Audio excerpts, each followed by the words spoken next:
Hi, and welcome to our discussion about digital doubles and digital humans, and something that I've been really looking forward to covering with Jeffrey and Dan. Guys, how are you? Good. Yeah, good. Good. So, so this is something that you guys are obviously incredibly familiar with and having worked in for a long time. But I'm going to start on the assumption that people are watching want just to get the boundaries of what we're talking about here. So right out of the gate, I figured the best way to do that is to ask each of us to point to what we think is probably the most successful sort of recent digital human digital double, either because creatively it worked the best, or you just think visually it worked the best, and we can springboard from there. So Jeffrey, if I can start with you, in terms of digital humans, is there anything that strikes you as being particularly successful, you're particularly proud of that you've done? Um, we did a lot of work on the Albert Einstein, and that project looked really nice. I think was pretty successful. So I was pretty happy with how the team pulled that together. Yeah, we're definitely going to have to come back and talk about that. Albert in bubbles. And what about you, Dan? Working on Egon for Ghostbusters. So, For Ghostbusters, yeah.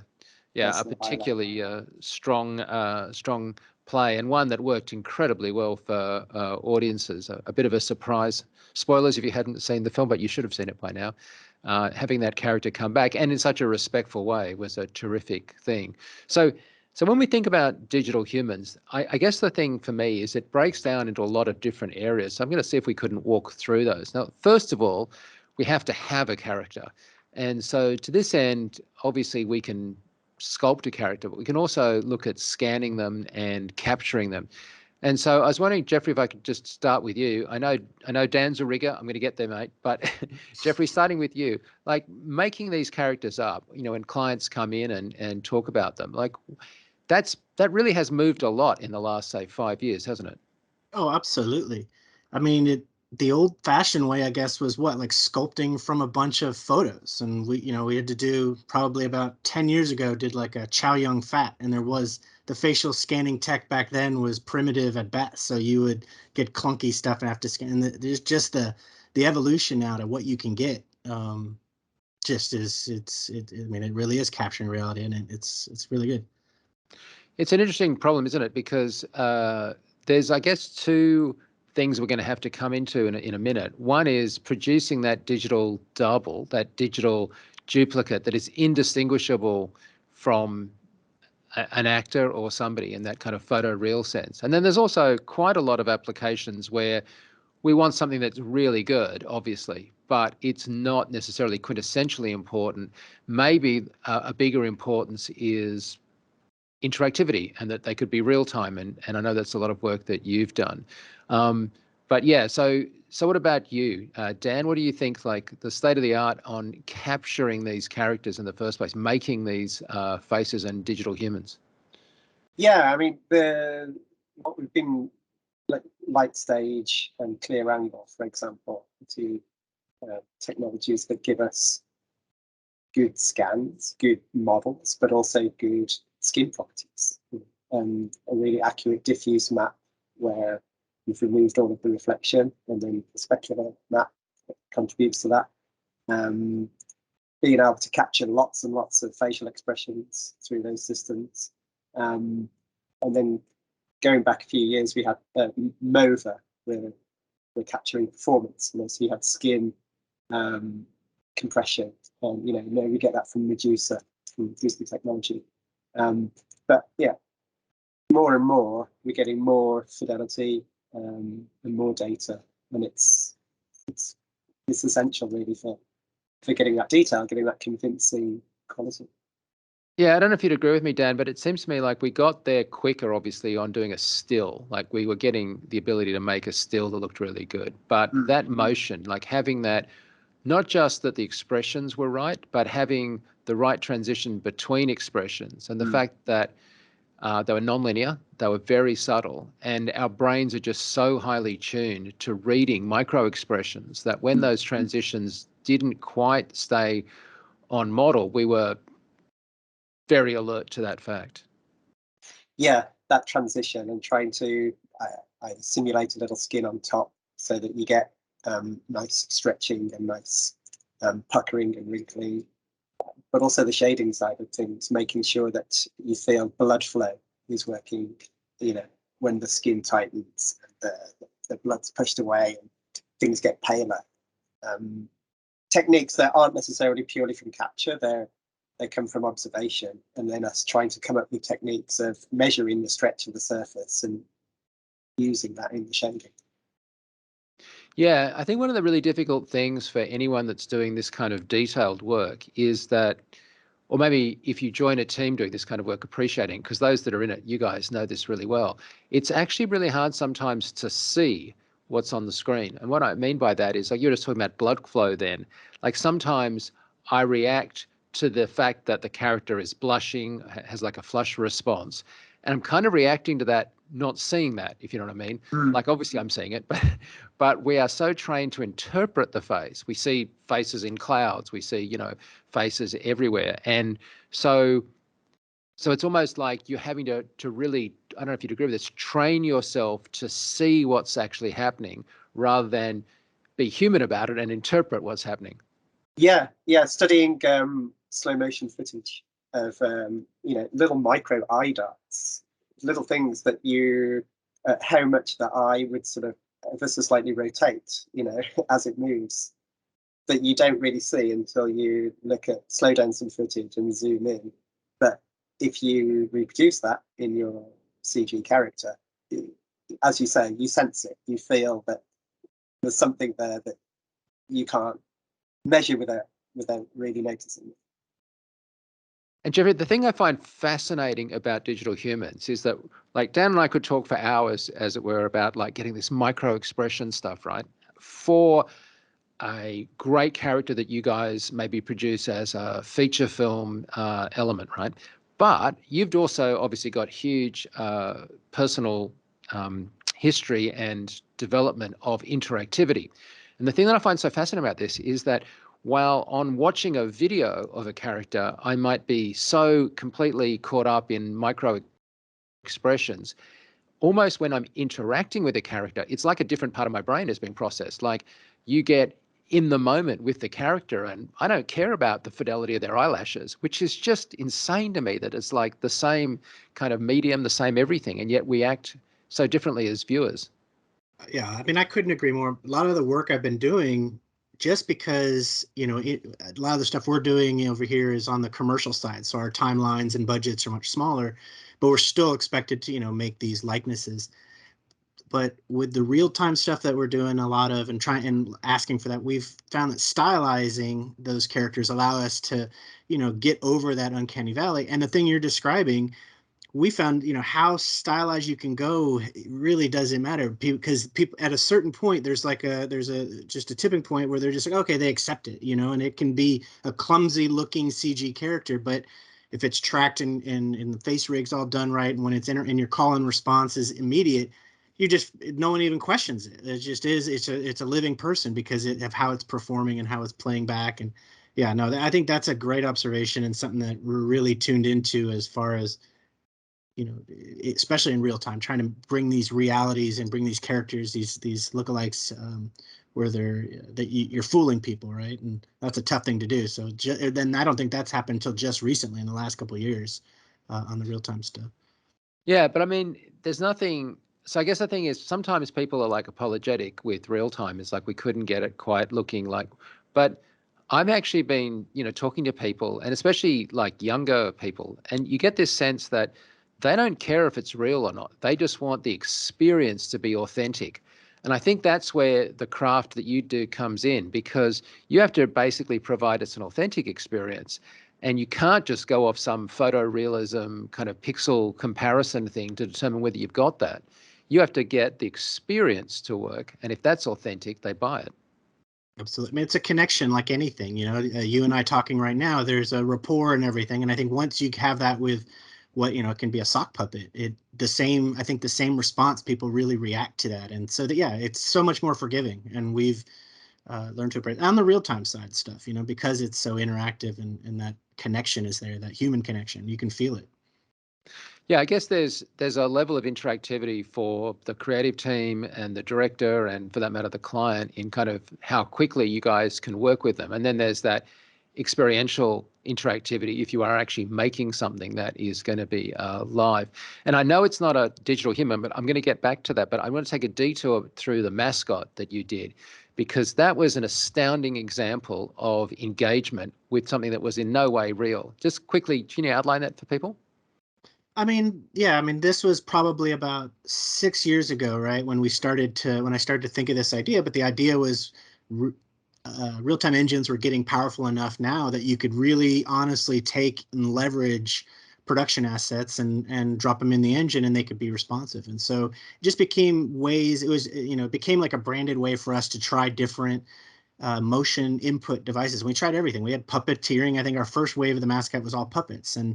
And there's something, we saw this probably in the early 2000s, late 90s, with people trying to use motion capture as a replacement for animation, but which didn't necessarily work for the same reasons why, trying to recreate the face wasn't working. It just, there's all kinds of anomalies and stuff that your brain's trained to look at, and it just didn't work right. And animation is a craft unto itself.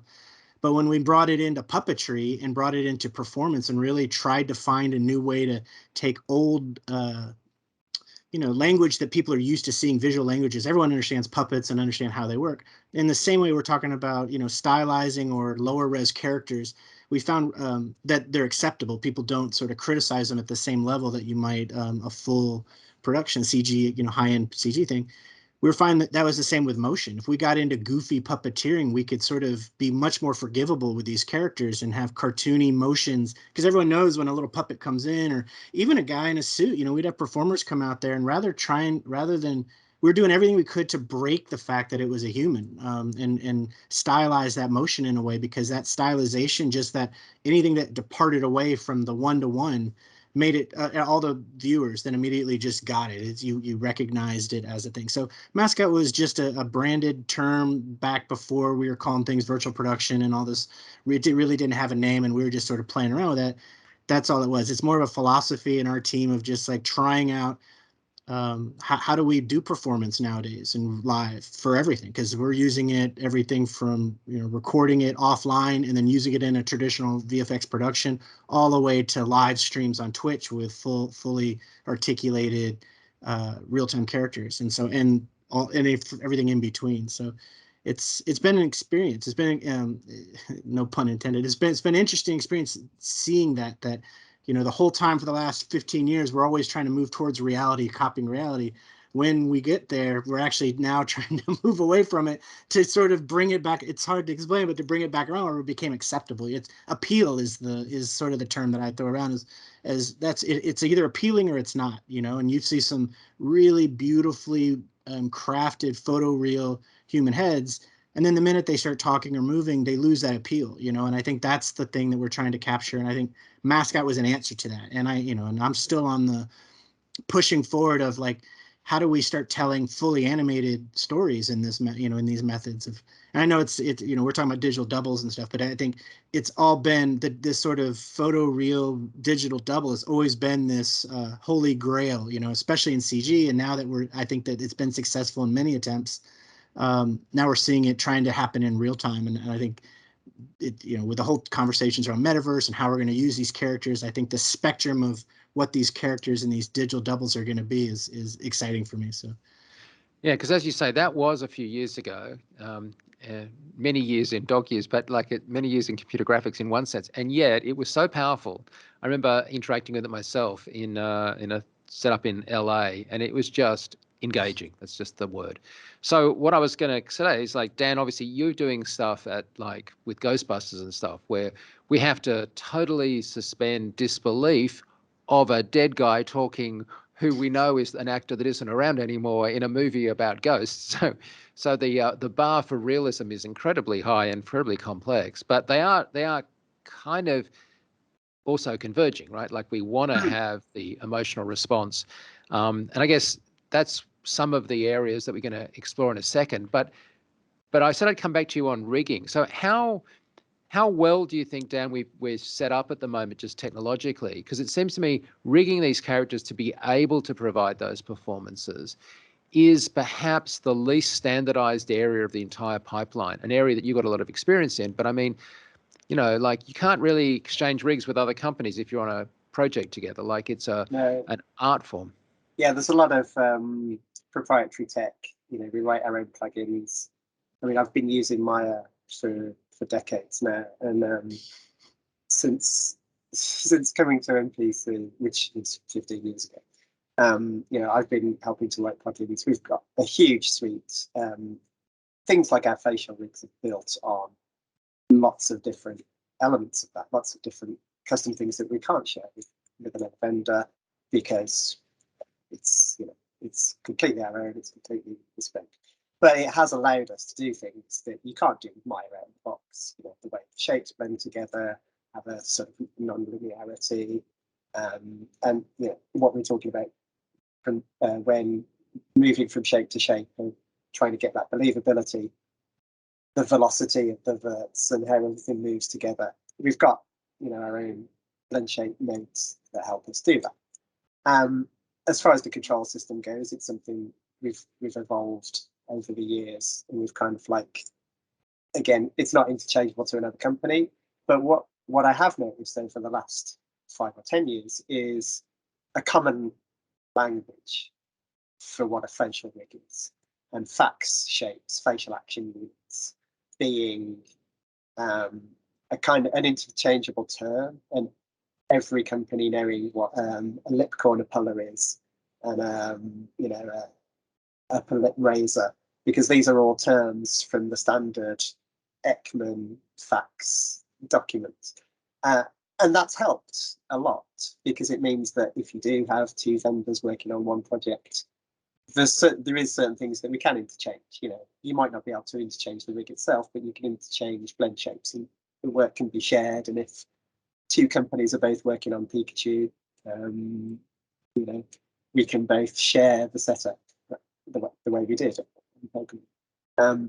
So it is bespoke.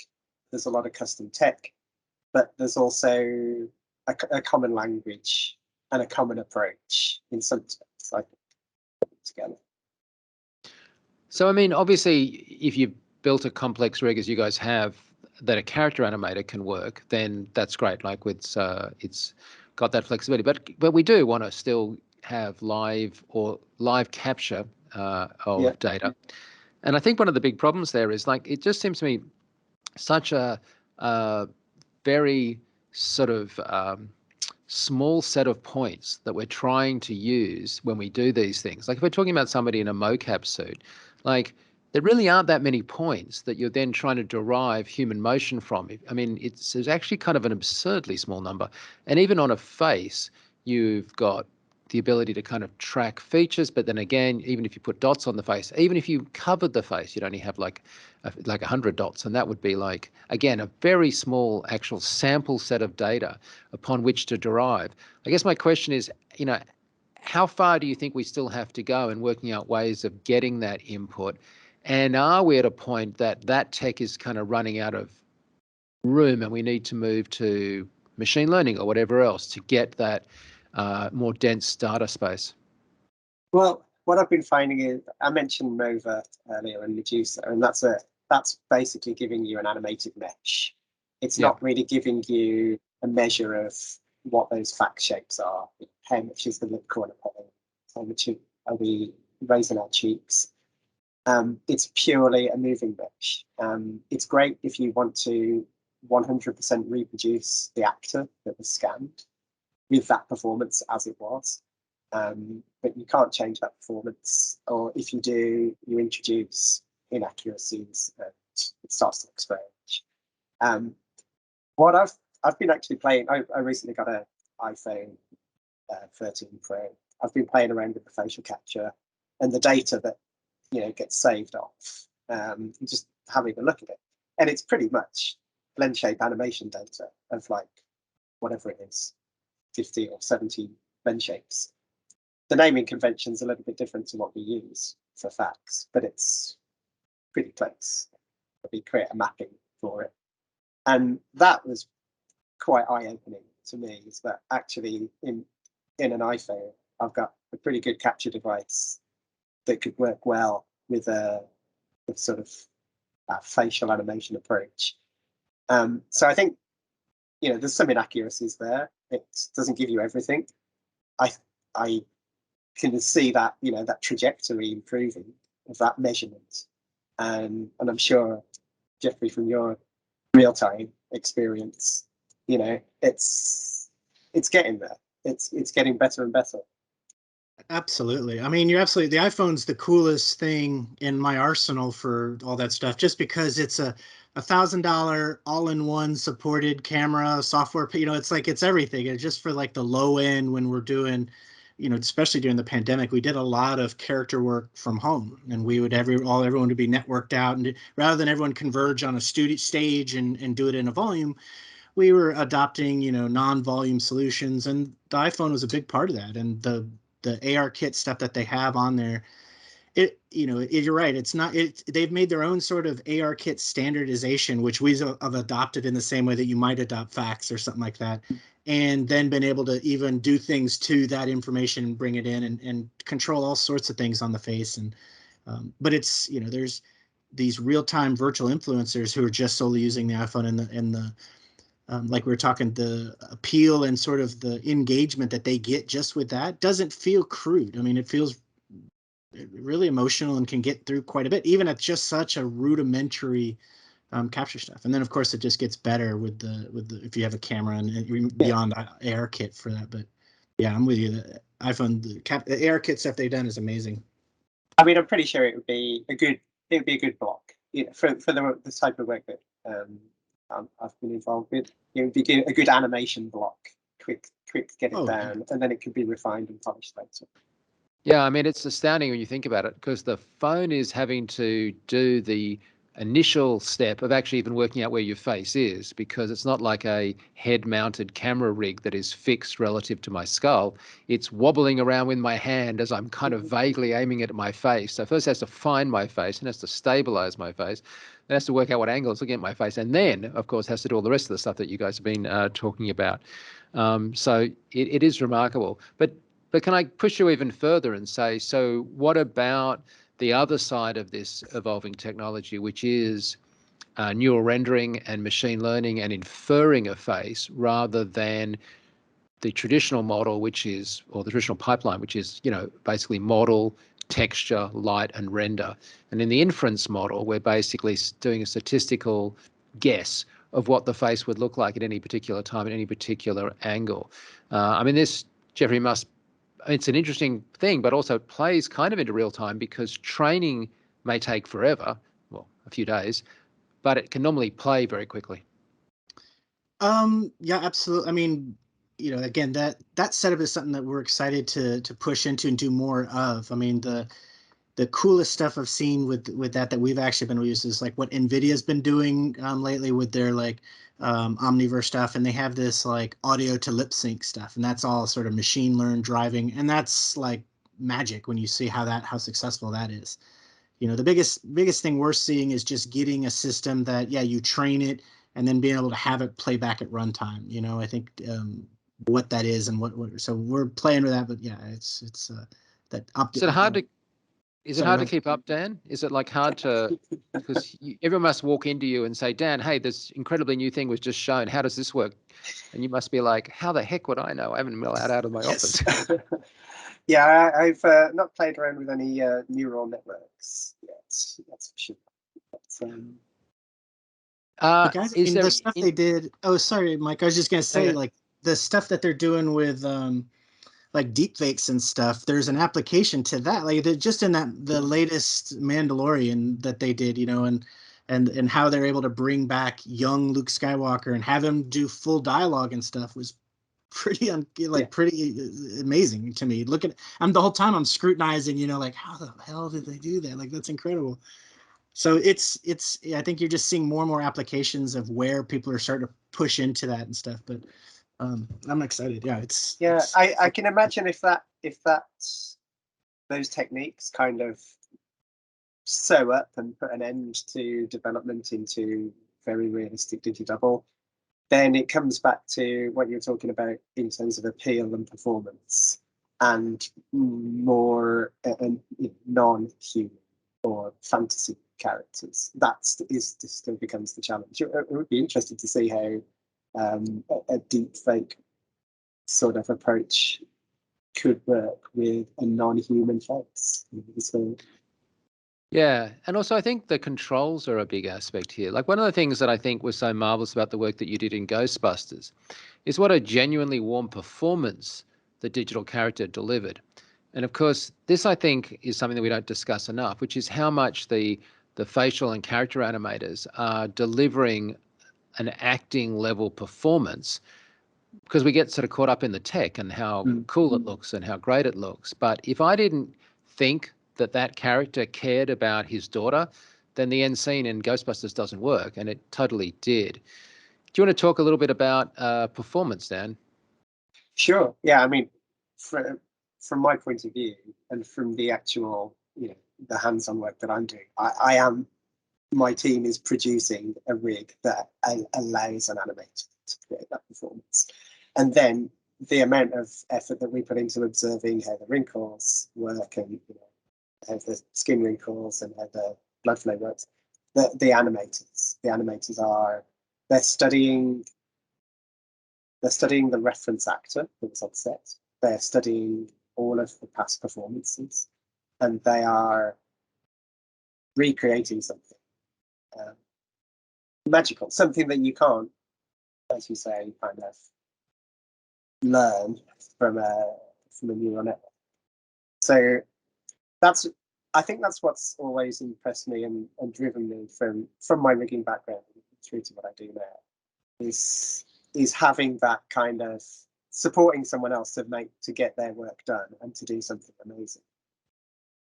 And can I ask about the Einstein in a bath performance? Because again, I had to be endeared, which I was, with the kind of whimsical performance that was delivered there. Can you discuss that performance?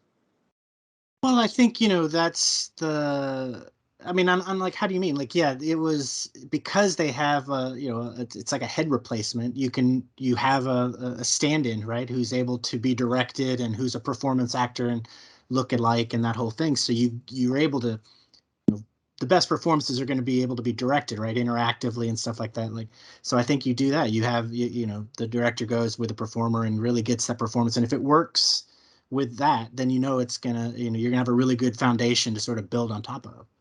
So just getting that sort of that charm and the whimsy that was Einstein in those spots, I think that was all director and performer.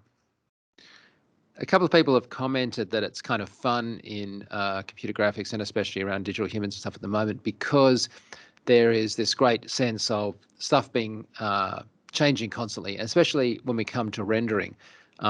Because it wasn't that long ago that we had to fake so much stuff out. Now, in the film world, where we're having offline rendering, we've had it sort of advanced ray tracing for a little while now.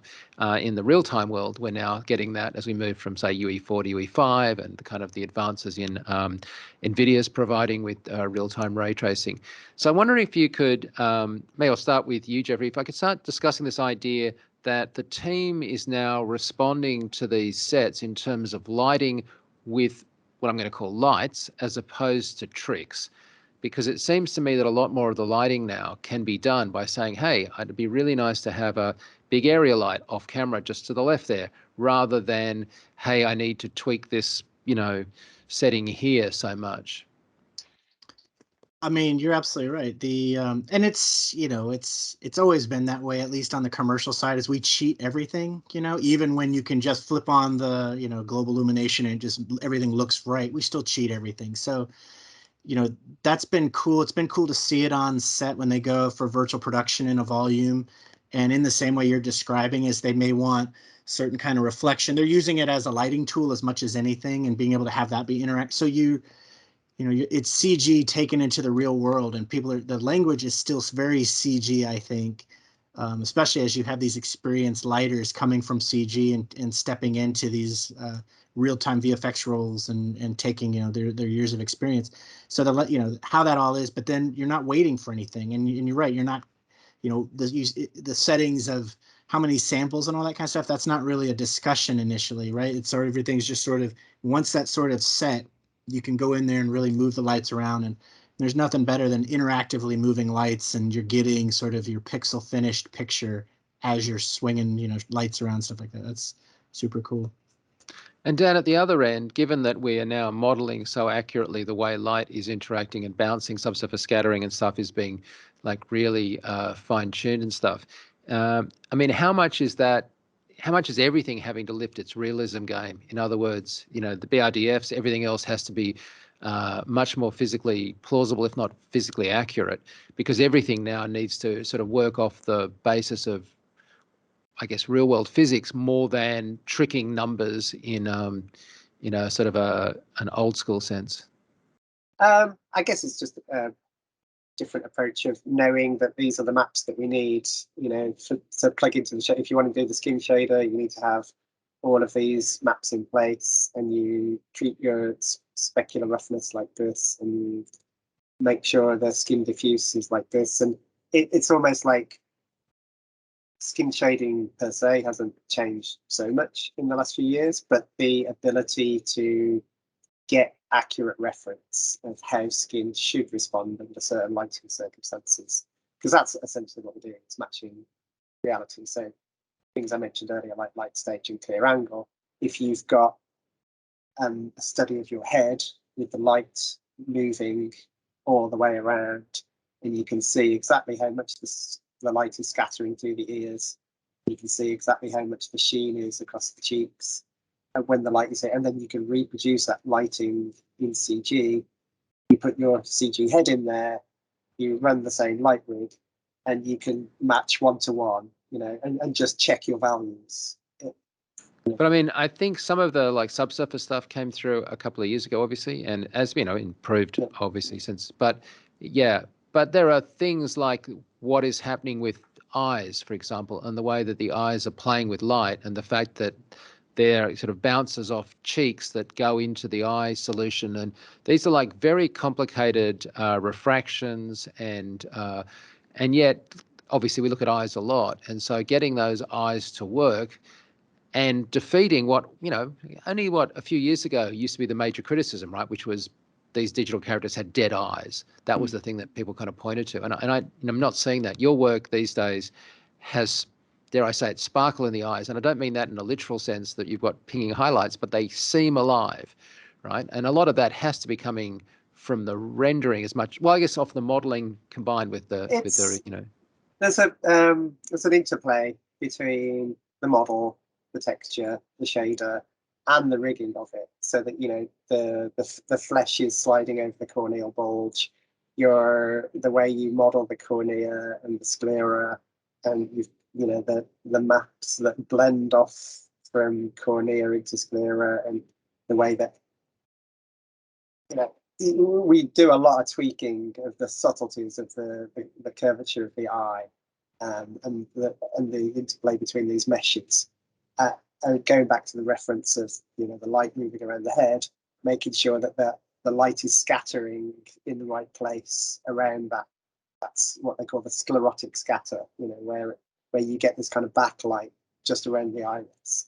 So, and the iris itself, you know, studying and modeling a realistic iris surface. So I feel like most of it comes down to really studying what makes up the anatomy of an eye, and the science of the light, and having the techniques to be able to reproduce that. You know, having a renderer that allows you to mask off subsurface, or allow it to work in a different way in different parts of the eye to get that realistic behavior. Because one of the fun things about faces is if I sit somebody in a light stage or whatever, I'm not getting their eyeballs, because those techniques rely on being able to separate diffuse and specular, and you can't get a good specular solution from an eyeball. It's wet and it's roundish. The other one is tongues, right? Which I find the other thing that's really funny, right? Which is like, obviously, you can mold teeth with anything from dental fixtures to whatever, but the tongue has to work. And I remember somebody saying, if you really want to look at how important it is, watch somebody lip syncing or pretending to sing along to something. Unless they're actually singing, their tongue doesn't move, and you can tell they're not singing. And like, you'd think you couldn't even see their tongue, and I'm never really conscious of somebody's tongue until you see them, as I say, pretending to sing, and you're like, well, that's completely wrong. So they're, as I was saying earlier, they're these wonderful perceptive things we have on faces. But when it comes to these things like tongues and eyeballs and stuff, it isn't just a matter of sitting somebody in a giant photometric scanner. You don't get that stuff for free, do you? No, and things like there being a big gap between the flesh of the mouth and the teeth, is a dead giveaway. Everything's so compact and interconnected, and even getting the shading right for the way teeth sit into gums. You mentioned eyes and the sparkle in the eyes. We tend to have some kind of meniscus geometry for the wetness, and again the angle of that and how it sits between the flesh of the eye and the eyeball, and having the caruncular in the corner. We have something similar on teeth. We have like a teeth meniscus that kind of fillets the flesh of the gums into the teeth and makes sure that it doesn't look like you've got these disconnected dead teeth in some gums. But it's all sort of like looking at photographs, looking in the mirror, and trying to get that in the render.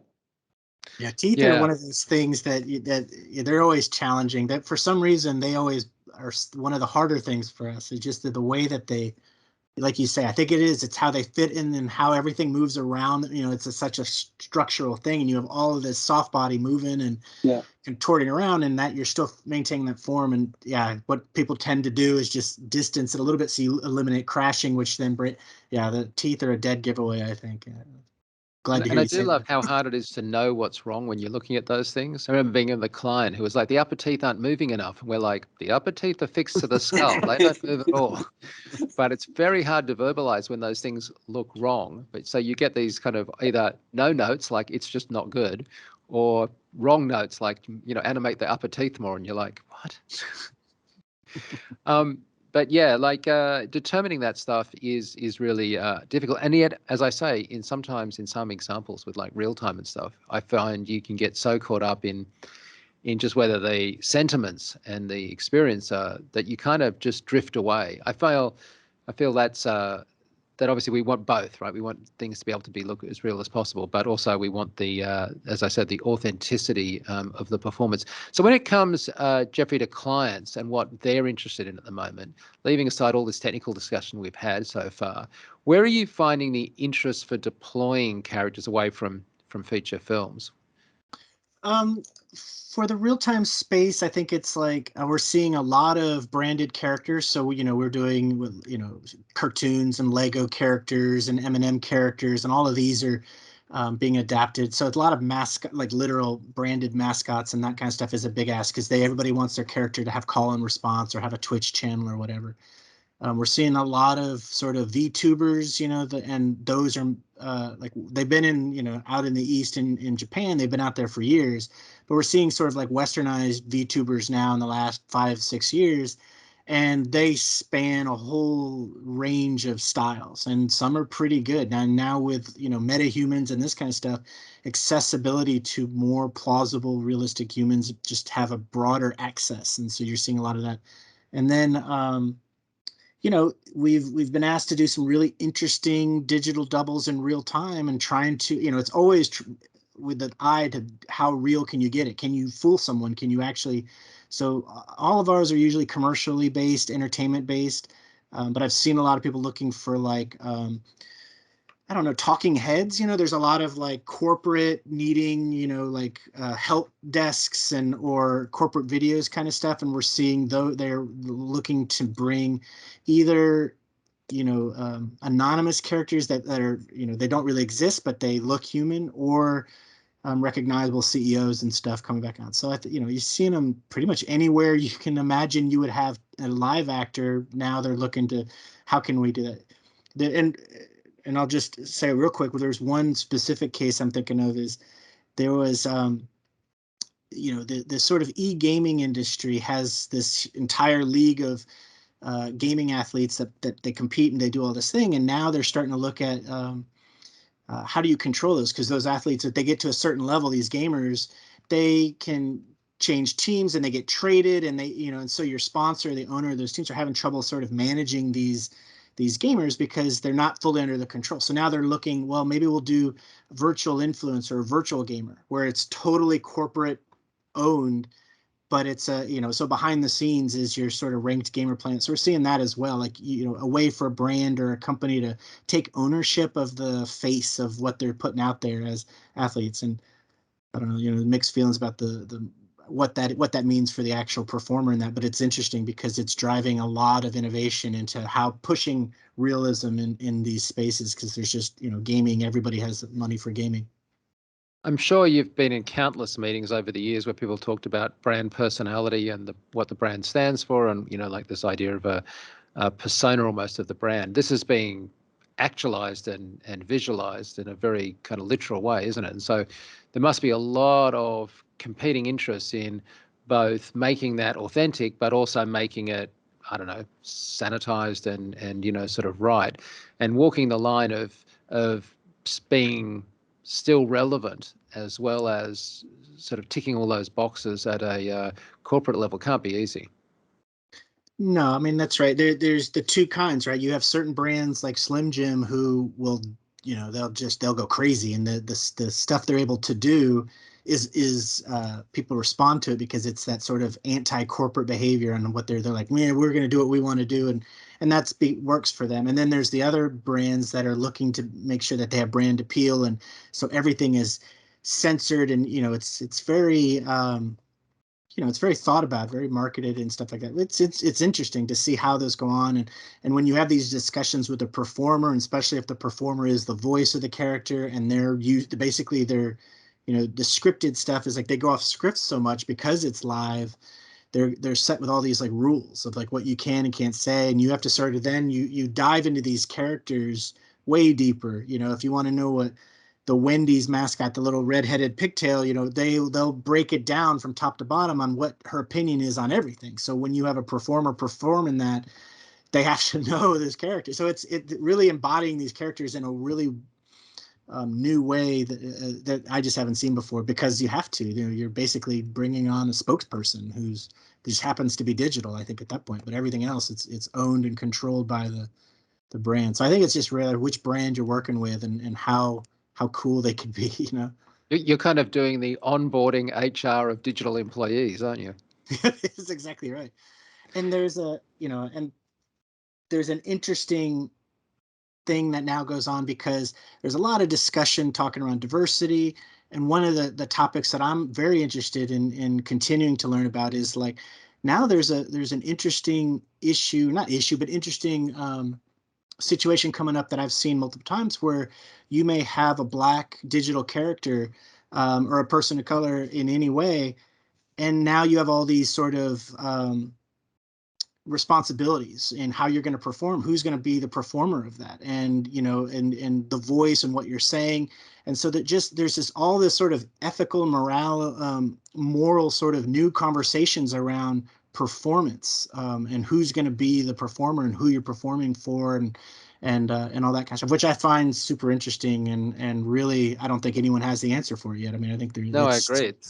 It is complex. I know there's a group in New Zealand that's doing digital sign language, like digital humans using the metahuman sign language, and there were real issues about the authenticity of presenting, say, a New Zealand Maori deaf presentation, but maybe they don't actually have a performer that is of that cultural background to play that role. And is it unethical to do that because they're not doing it to deprive a Maori deaf presenter, but they didn't actually have one or whatever? I mean, I'm using that as an example. That's not a literal case, but no, all the examples are very specific like that, and it's I think all you can be is responsible and be, and really be thoughtful about every case. And open, yeah. Having these discussions, I think, is really important.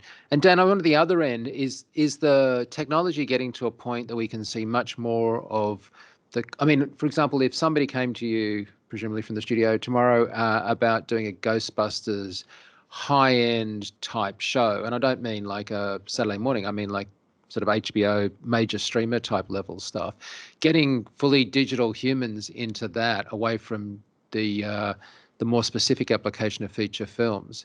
Do we feel that with COVID, there's just been this huge, it does seem like a surge in quality television. How accessible, how much cheaper, I guess, or how much more effective is it to be able to consider those digital characters beyond the feature films? As in just normal, like film quality visual effects in But on television. that kind of episodic, like you have obviously these limited run 12 ep shows, but there's still 12 eps, right? It's still 12 hours, not like, I mean, Technicolor and NBC, we're very much getting into episodic, and we've been involved in quite a few episodic projects recently that are quite high-end, and there's more coming. So it's definitely future. Has that line sort of vanished now for you between that high-end television and that high-end feature film, or is there still like a difference in terms of your work? I think there's a difference in terms of budget and schedules, but there is not a difference in terms of skill set and artists working. That starts to become interchangeable because the bar of quality is high for them. Yeah, and I think also we've seen actors transition between both mediums very effortlessly. We've seen directors and quite obviously film directors doing great work in television. So I would imagine they would want, knowing the quality of your work from their feature film, they just, well, I would want that in my TV show. So, Yeah, I mean, as a consumer myself, the quality of television is fantastic, and you can tell in some cases a story can make so much more sense if you tell it over 8 or 10 hours than trying to cram it into an hour, 2 hours or something. So, stories, the scale of a story can lend itself to episodic, and you still want that high bar of quality. So just picking up on Jeffrey's point about the ethics of, like representation and stuff, you obviously hit that point about representing people either that are no longer alive or, have historical figures. If I was to ask you about that, like obviously you guys are respectful to do the right thing by the personalities involved, but of those, is there a particular type that is particularly difficult at your end, Dan? Like, is it harder to bring back somebody that is younger than a person that there is now, that is passed away? I guess I'm thinking about Ghostbusters, right? I had a very interesting sense of who that person was, and you produced an older version of them that wasn't actually like photographically what that actor did when he got older, but was consistent with what that character would look like when they were older. In terms of it being complex, it's always going to be more difficult to produce something when you've got a lack of reference, and that's what we had there. We were inferring what they would look like, and therefore you get into a realm of you're making it up. You're using the best guess of reference that you have to achieve the goal. So therefore, it's more of a challenge. It takes a longer time to get it right, but it's similar techniques. It's more that if you are reproducing someone who is alive or is available, let's say that is available for scanning, is at the right age for what you're trying to reproduce, it's always going to be easier to do a one-to-one match. So we ended up for that project gathering reference material of younger Harold Ramis, going through the process of reproducing a younger Harold Ramis, and getting that signed off with the director and also with the family to make sure that they were happy with what we've done, and that they were happy with the way we were working, and then we proceeded. Yeah, so I think it's always going to be a challenge when you don't have the correct reference material available. But there was real artistry in that choice, because in that case, the actor Harold, who lived the life of an actor, didn't look like, when he did pass away, or just before he passed away, didn't look like the actor's character who'd lived on a farm and been outside and just had a different life experience. And so you produced an older version of the character that I said it's kind of deviated from what the actual actor looked like. Yeah. Now, that's real artistry, because I have to believe that's real, but it wasn't actually a case of taking photographs of the actor from before he passed away and reproducing that. No, it was a case of taking photographs of him from a time when, you know, the style of the 80s film, you know, the hairstyle, the glasses, and inferring by finding other reference, you know, getting a life model that had similar proportions and studying the way his skin moved, the way his wrinkles unfolded, and making that creative leap between the two to map one to the other.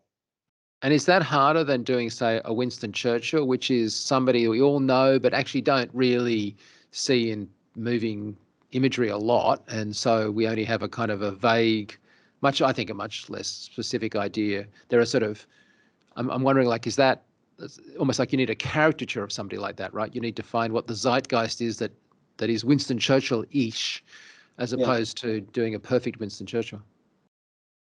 I mean, for me, I think they'd both be a challenge. Right.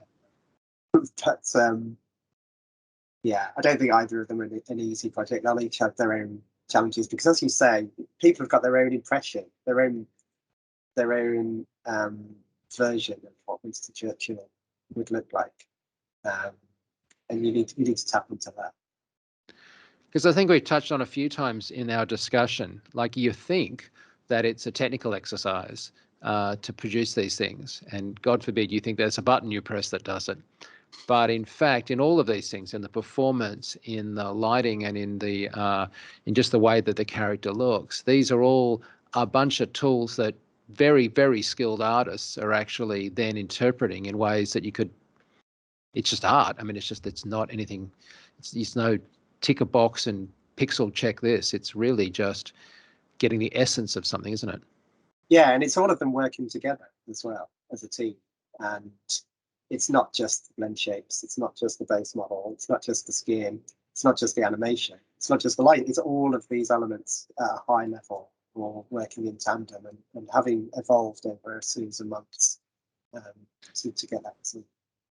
And I guess for both of you, not trying to sound quaint or anything, but like, there are lessons to be learned from both schools, right? Like, from the work that's interactive and more real and client-based, focused for short form, like, that is informing the feature work. And similarly, these high-end solutions that the technical guys are coming up with to provide tools to allow that artistry at the high end are naturally flowing into to the other side. So I guess it's nice to be in a big family.